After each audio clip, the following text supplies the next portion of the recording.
It's day 2 at the polls ahead of Election Day. Yesterday, the Registrar of Voters said more than 26,000 people stopped by one of the 235 super polling places. But the big question, has everything gone according to plan? News 8's LaMonica Peters checked in with voting officials to find out. We're just days away from the national election, and some people are still concerned about voting in person and voter intimidation at the polls.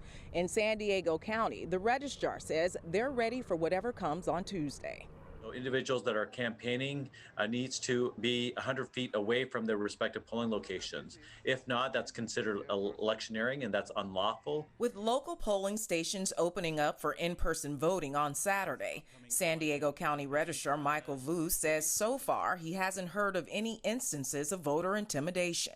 All of these locations that we have out there, the 235, is a sanctuary for voters to cast their ballot free from any level of intimidation, free from any level of interference, and then also now free from any level of rhetoric. Vu says if someone tries to intimidate voters, poll workers will first try to de-escalate the situation, then reach out to the registrar's office for help, and lastly, contact police if necessary.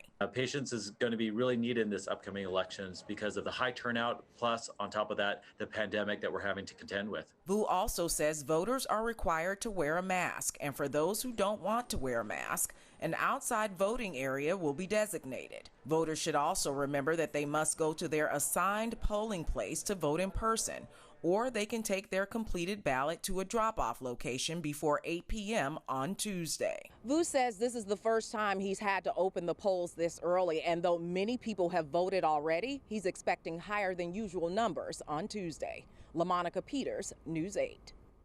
And you can join us for complete election coverage on Tuesday. Special edition of News 8 begins at 3 on Tuesday afternoon.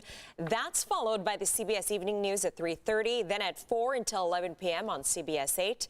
CBS 2020, America Decides. We will also have full coverage on News 8 at 10 on the CW San Diego, and a special one-hour edition of News 8 at 11 p.m. will air here on CBS 8.